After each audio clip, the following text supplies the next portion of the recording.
Welcome to the blog show guys. तो आज हमारे पॉडकास्ट का पहला एपिसोड है, मगर इससे पहले मैं आपको कुछ और बताऊं, ये बताना बहुत ज़रूरी है कि ये जो शो हमने स्टार्ट किया है इसका रीज़न क्या है। साथ में आप कुछ कंट्रीब्यूट करना चाहेंगे? देखिए इंट्रो में यार देखिए पहली बात ये ना कि कोई नई बात होने नहीं वाली, मैं इतना आपको बता दूं। सारी बातें हो चुकी हैं। तो उसमें थोड़ी सी एडिशन करना चाहिए क्योंकि होटल पे और सारी चीज़ें डिस्कशन यही करते रहते हैं, तो उसमें थोड़ा सा एडअप कर देंगे।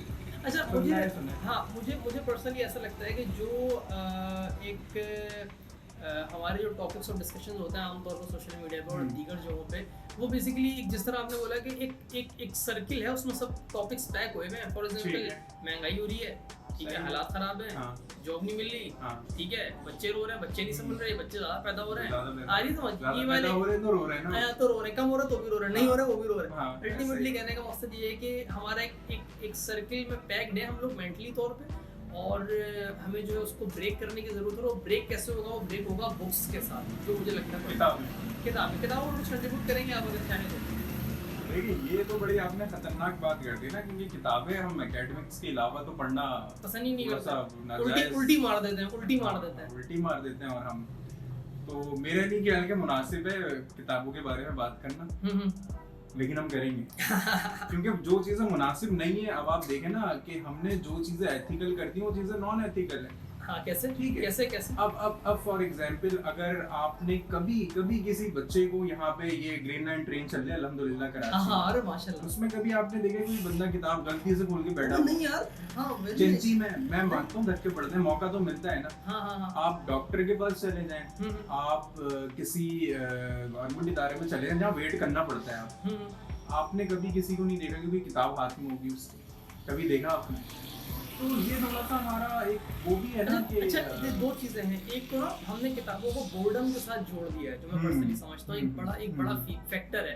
अभी कुछ अर्से पहले जो विल स्मिथ की एक बुक आई थी, मार्क मैनसन वाली, जो आपने मुझे लाके दी थी, वो बुक के मैंने 80 पेजेस पढ़े। मतलब it was not according to my genre, but still जो उसके अंदर इंफॉर्मेशन मुझे मिली है ना कि यार you can get entertained from a book. ठीक है, ये एक बड़ा अहम फैक्टर है। हमारे बच्चे समझते हैं किताब खोल ली सोना आ गया, एक ट्रेडिशन चलता हुआ आ रहा है ना पाकिस्तान में, तो वो क्योंकि हमारे पास बुक्स होती है सिर्फ कोर्स की हैं, कोर्स के अलावा कोई और बात कोई करे तो कुछ बने ना। बात की टॉपिक पे किताब भी मौजूद है। ये बाइक आप लोग जो देख रहे हैं ना इस टाइम पे, जो गुजर रही है सामने से, ये आईनी पे हम लोग ओपन स्पेस में बैठे हैं, बट होपफुली जब थोड़ा सा बजट हमारा बढ़ जाएगा तो स्पेशली हम इट इज जस्ट अ, अगर आप देखें हमारी सबसे ज्यादा जो डाइवर्स किस्म की बात होती है वो होटलों पे होती है। हाँ, तो अब उसी को थोड़ा सा फॉर्मूला में लेके चलेंगे। होटल वाले सीन है, कभी ग्रो कर गए तो इंशाल्लाह इसको आगे ग्रो भी करेंगे। अच्छा, दूसरी बात ये भी है एक ना कि जिस तरह आप कह रहे थे कि मेट्रो में लोग नहीं लेके जाते, तो मैं वही पढ़ा था बुक रोबिन शर्मा की, who will cry when you die, वो भी आपने लगे दी थी मुझे मोहतरम ने। तो उसके अंदर एक बात लिखी हुई थी कि लोग कहते हैं कि यार टाइम मैनेज नहीं हो रहा, टाइम बहुत कम है दुनिया में ना, बहुत कुछ करना होता है।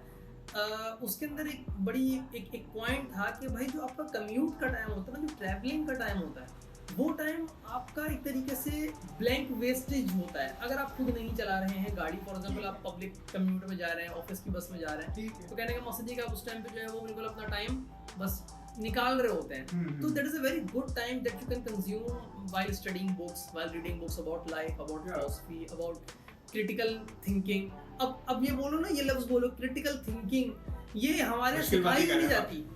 ये अब यार बहुत पढ़े लिखे वाली बात कर रहे हो, ऐसा नहीं है। जबकि लोगों के दिमाग में कंसेप्शन है कि भाई क्रिटिकल डिसीजन मेकिंग या क्रिटिकल थिंकिंग कोई ऐसी बात है जो कि बड़ी कोई, तो उसे उर्दू में माकूफुल फितरत कहते हैं, क्या कहते हैं, मुझे एक लफ्ज होता है, मुश्किल सा लग रहा है यही होगा। खैर बहरहाल क्रिटिकल थिंकिंग बेसिकली हमारे बच्चों को सिखाई नहीं जाती कि प्रॉब्लम सॉल्विंग कैसे होगी। आपकी लाइफ में कोई मुश्किल आ गई है तो उसको आप कितने ज़ावियों से देख सकते हैं, कितने एंगल से देख सकते हैं, कि जिसके बाद आप बोलेंगे यार इसका बेस्ट सॉल्यूशन ये है। असल में इसमें मैं एक चीज़ ऐड करूँगा ना, जो आपने बड़ी प्यारी बात कही कि अलग से हम नहीं देखते। हमने क्या किया हुआ है, हमने सारी रिस्पॉन्सिबिलिटी दी हुई एजुकेशन को, मैट्रिक करेंगे, इंटर करेंगे, यूनिवर्सिटी जाएंगे। अगर हम इसमें छोटी सी काम करते हैं रॉबर्ट कियोसाकी वाली, रिच डैड पुअर डैड वाली, कि हम फाइनेंशियल लिटरेसी को अलग कर दें, इमोशनल इंटेलिजेंस को अलग कर दें, ठीक है, अगर हम इन चीज़ों को अलग करके 4-4 महीने पढ़ लें ना, तो आपके क्या ख्याल है, मुनासिब वे से थोड़ा सा बाहर नहीं निकल जाएगा? बेहतरीन यार, मुझे पता नहीं, अचानक से भी तुम्हारी बात की तो मुझे याद आ गई कि स्कूलिंग जो पूरा एक सिस्टम है ना, ये पूरा जो कंप्लीट सिस्टम है ये 1600s में या 1700s में बाकायदा एज अ इंडस्ट्री स्टार्ट किया गया था ताकि एम्प्लॉइज पैदा किए जा सकें और एम्प्लॉयर्स को जो है वो बंदे मिल सकें जो कि एक कन्वेयर बेल्ट पे खड़े होकर काम कर सकें। अब क्योंकि गोरे यहाँ पे रूल करके गए तो उन्होंने जो है ना उस सिस्टम को यहाँ पे ऐसा छोड़ गए कि भाई जो बच्चा पैदा होता है उसको लगता है अगर वो स्कूल जाएगा तो पूरी जिंदगी के बारे में उसको नॉलेज स्कूल की किताबों से ही मिलेगी, जबकि ऐसा नहीं है। और हमारे इसको लिटरेसी भी नहीं दी जाती। हमारे यहाँ बोला भाई मार्क्स अच्छे आ रहे हैं तेरे बोर्ड में, तू कर रहा है चीता फाड़ रहा, टॉप 10 में आ रहा है, तू लाइफ में कुछ करेगा, जबकि उसका बेशक पोटेंशियल बंदे का x1000 हो कुछ करने का, मगर क्योंकि उसके मार्क्स अच्छे आ रहे हैं सब्जेक्ट में, स्पेशलाइजेशन उसी सब्जेक्ट के अंदर करेगा और जॉब भी उसी फील्ड की करेगा। बट अच्छा, इससे एक पॉइंट ये कनेक्ट होता है ना जो आपने बात की कि स्कूल में मार्क्स बड़े अच्छा है, तो जैसे स्कूलिंग की आपने बात की ना, जो बंदा स्कूल में मार्क्स देता था उसके टोरी अलग होते थे या बना दिए जाते थे। अब एक बच्चा जो 80% स्कोर कर रहा है हर सब्जेक्ट में, उसके आपको पता है टोर अलग है, वो मतलब वो सेक्टर इंचार्ज से ऊपर की चीज होती है अपने जमाने में। ये बात। और एक बच्चा जो बेहतरीन किस्म की ड्राइंग बना रहा है, वो गार्बेज कचरा होता है स्कूल के लिए। लेकिन अब इसका आप देखिए प्रैक्टिकल लाइफ पे आए, प्रैक्टिकल लाइफ में अगर है जो बंदा आर्टिस्ट है वो सबसे ज्यादा कमा रहा है।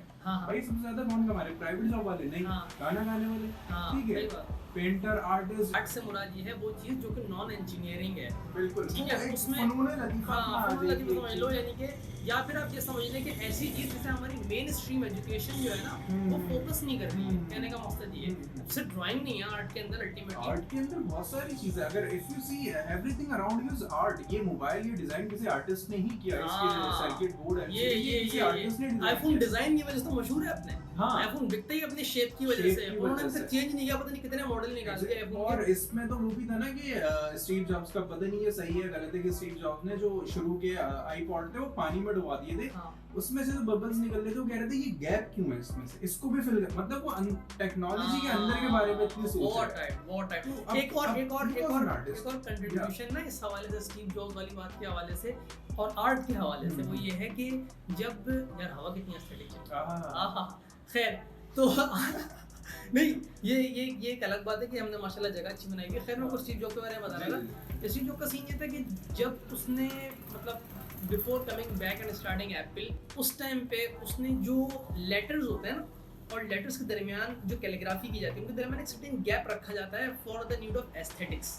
वो ये कहता था कि जो मैंने वहाँ कैलीग्राफी पढ़ी थी ना, उससे जो मेरे अंदर एक आर्ट एंड डिज़ाइन की उसे क्या बोलते हैं इंट्यूशन आई थी, एक आर्ट एंड डिजाइन की जो इंट्यूशन आई थी, उस इंट्यूशन को इस्तेमाल करते हुए मैंने आईफोन को डिजाइन किया था।